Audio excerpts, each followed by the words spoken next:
आइए जानते हैं आज के कुछ प्रमुख अंतर्राष्ट्रीय खबरों को। पहले एक नजर आज की हेडलाइंस पर। प्राण प्रतिष्ठा के लिए राम मंदिर का पूरा बनना जरूरी नहीं, विरोध करने वाले राम भद्राचार्य ने पीएम मोदी के यजमान बनने को भी बताया सही। यूपी के 6 जिलों से अयोध्या धाम के लिए शुरू होगी हेलीकॉप्टर सेवा, तय किया गया वन वे किराया। कांग्रेस और सपा में यूपी और एमपी की लोकसभा सीट को लेकर हो गई सुलह, जाने अखिलेश यादव ने क्या कहा।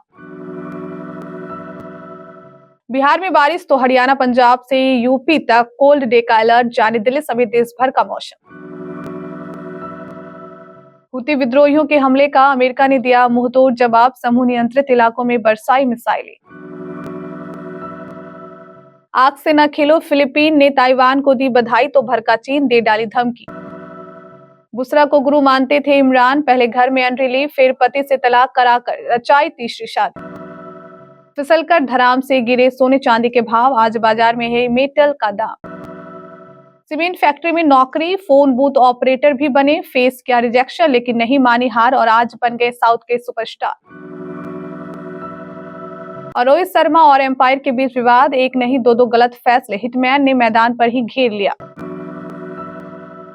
यूपी के अयोध्या में राम मंदिर के उद्घाटन से पहले पनपे विवाद को लेकर जगत गुरु राम भद्राचार्य ने कहा है कि रामलला की प्राण प्रतिष्ठा के लिए मंदिर का पूरा बनना जरूरी नहीं है। उन्होंने बताया, शिखर का निर्माण न होने की बात कहकर 22 जनवरी 2024 के प्राण प्रतिष्ठा समारोह का विरोध गलत है। इस आधार पर विरोध करने वाले मूर्ख हैं और उन्हें शास्त्रों का ज्ञान नहीं है। गर्भगृह का निर्माण हो चुका है, यहीं पर रामलला को मूल प्रतिष्ठित होना है और ये हिस्सा बन गया है। दूसरी मंजिल पर जब सीता राम राज के वेश में विराजेंगे तब शिखर बनेगा। प्राण प्रतिष्ठा का शिखर निर्माण से कोई लेना देना नहीं है। प्राण प्रतिष्ठा कौन कर सकता है और उसमें कौन यजमान हो सकता है, ये पूछे जाने पर राम भद्राचार्य ने एक न्यूज चैनल को बताया कि यजमान वह हो सकता है जो स्वातिक हो, जिसका आहार विहार और व्यवहार संयमित हो। ऐसे में पीएम मोदी जी को चुना गया है। वह 11 दिन से उपवास कर रहे हैं, वह संयमित व्यक्ति हैं और प्रधानमंत्री होकर भी नॉनवेज नहीं खाते हैं। योगी सरकार राम भक्तों और पर्यटकों को हेलीकॉप्टर से अयोध्या धाम के दर्शन कराएगी। सरकार प्रदेश के 6 जिलों से हेलीकॉप्टर सेवा उपलब्ध कराने जा रही है। मुख्यमंत्री योगी आदित्यनाथ हेलीकॉप्टर सेवा की शुरुआत लखनऊ से करेंगे। सरकार की ओर से प्रदेश के 6 जिलों से शुरू होने वाली हेलीकॉप्टर सेवा प्रदाता ऑपरेटर का चयन किया गया है, जो ऑपरेशनल मॉडल पर हेली सर्विसेज की सेवाएं प्रदान करेगा। राम भक्तों और पर्यटकों को हेलीकॉप्टर सेवा गोरखपुर, वाराणसी, लखनऊ, प्रयागराज, मथुरा और आगरा से मिलेगी। वहीं आने वाले समय में प्रदेश के अन्य जिलों से भी इस सुविधा को जल्द शुरू किया जाएगा। इतना ही नहीं, योगी सरकार श्रद्धालुओं को अयोध्या नगरी और राम मंदिर के हवाई दर्शन भी कराएगी। इसकी जिम्मेदारी पर्यटन विभाग को दी गई है। इस सुविधा के लिए श्रद्धालुओं को पहले से बुकिंग करानी होगी। कांग्रेस और समाजवादी पार्टी के नेताओं ने बुधवार को उत्तर प्रदेश में सीट बंटवारे पर बातचीत की, लेकिन कोई अंतिम निर्णय नहीं हो सका। चर्चा कांग्रेस नेता मुकुल वासनिक के आवास पर हुई, जो पार्टी के सीट बंटवारा समिति के संयोजक भी हैं। कांग्रेस की ओर से राजस्थान के पूर्व मुख्यमंत्री अशोक गहलोत, पार्टी के वरिष्ठ नेता सलमान खुर्शीद और मोहन प्रकाश चर्चा का हिस्सा थे, जबकि सपा की ओर से राम गोपाल यादव और जावेद अली खान मौजूद थे। खुर्शीद ने बैठक के बाद संवाददाताओं से कहा, अंतिम निर्णय होने तक हम संख्या पर कुछ भी नहीं बता सकते। हमने आज बहुत अच्छी चर्चा की और मुझे उत्तर प्रदेश में बेहतर गठबंधन की उम्मीद है। उन्होंने कहा, हमने सपा के साथ बातचीत की और हमारा गठबंधन सपा के साथ होगा। हमने एक दूसरे को विस्तार से सब कुछ समझाया और दूसरे पक्ष को भी समझाया। कांग्रेस आगामी लोकसभा चुनावों के लिए विभिन्न राज्यों में सीट बंटवारे को लेकर विपक्षी दलों के इंडिया गठबंधन के कई दलों के साथ चर्चा कर रही है। उत्तर प्रदेश में ठंड और शीतलहर का प्रकोप जारी है। घने कोहरे की वजह से हर दिन उड़ानें रद्द हो रही हैं और ट्रेनें लेट चल रही हैं। मौसम विभाग ने पंजाब और हरियाणा में सर्दी का रेड अलर्ट जारी किया है। वहीं देश के पूर्वी राज्यों में शीतकालीन बारिश के आसार जताए गए हैं। मौसम विभाग के अनुसार बांग्लादेश के ऊपर एक चक्रवाती परिसंचरण औसत स्तर से 3.1 किलोमीटर ऊपर तक फैला हुआ है। वहीं एक अन्य चक्रवाती संचरण औसत समुद्र तल से 1.5 और 3.1 किलोमीटर के बीच के क्षेत्र पर है। इसके अलावा एक ट्रफ रेखा उत्तरी आंतरिक कर्नाटक से निचले स्तर पर पूर्वी विदर्भ तक फैली हुई है। इन्हीं कारणों से मौसमी गतिविधियों में बदलाव देखने को मिल रहा है। अमेरिका की यमन में हूती विद्रोहियों के खिलाफ कार्रवाई जारी है। बुधवार रात अमेरिकी लड़ाकू विमानों ने एक बार फिर विद्रोहियों के ठिकानों पर बमबारी की। इससे पहले समूह ने अमेरिका के एक मालवाहक जहाज पर ड्रोन हमला किया था, जिसका अमेरिका ने जवाब दिया। बता दें, मंगलवार को व्हाइट हाउस ने कहा था कि जब तक समूह समुद्री जहाजों पर हमला करेगा, तब तक अमेरिका की जवाबी कार्रवाई भी जारी रहेगी। मीडिया रिपोर्ट के अनुसार मध्य पूर्व जलमार्गों की देखरेख करने वाले ब्रिटिश नौसेना की यूके मैरीटाइम ट्रेड ऑपरेशंस ने बुधवार को बताया कि अदन से लगभग 70 मील दूर दक्षिण पूर्वी में हूती ड्रोन अमेरिकी जहाज से टकरा गया था। जहाज के कप्तान ने बताया कि हमले के कारण जहाज में आग लग गई थी, हालांकि समय रहते उसे बुझा दिया गया था। जहाज और चालक दल सुरक्षित हैं।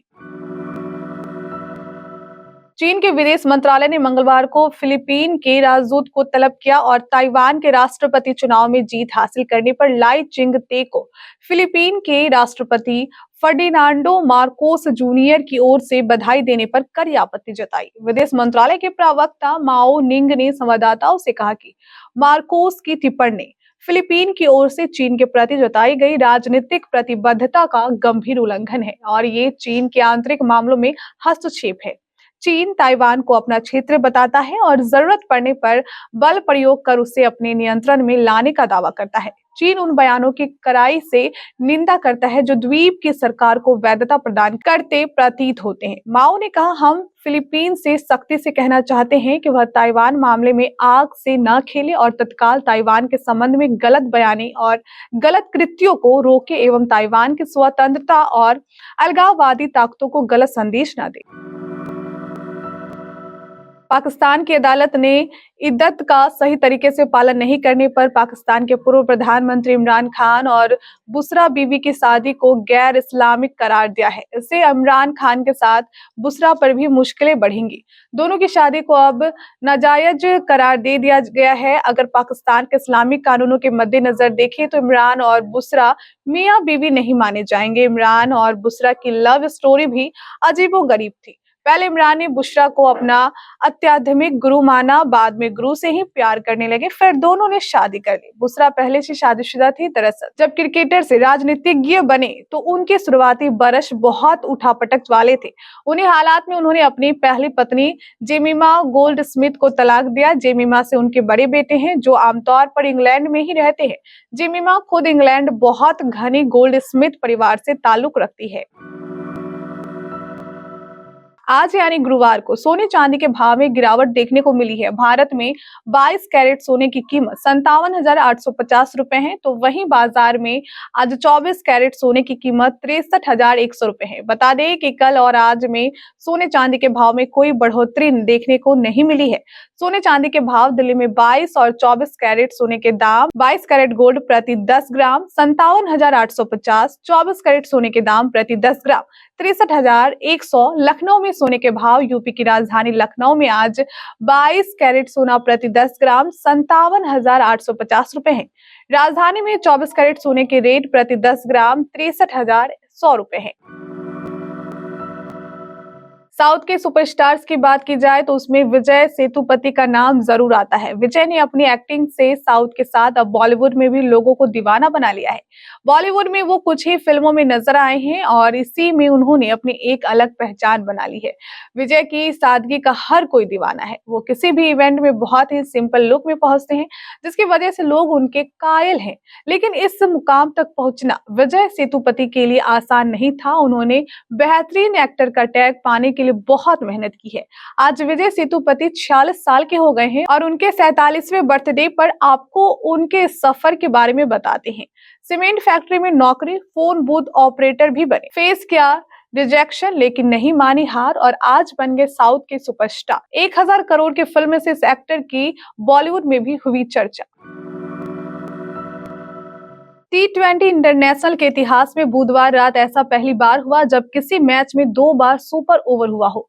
भारत अफगानिस्तान के बीच खेला गया तीसरा और आखिरी T20 इंटरनेशनल रोमांच की सारी पराकाष्ठाओं को पार कर गया।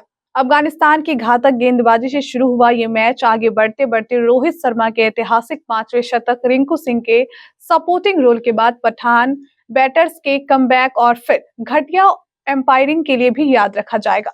मैच में एक दो नहीं बल्कि ऐसे कई मौके आए जब एम्पायरिंग सवालों के घेरे में नजर आई। कप्तान रोहित शर्मा भी इससे काफी खफा दिखे।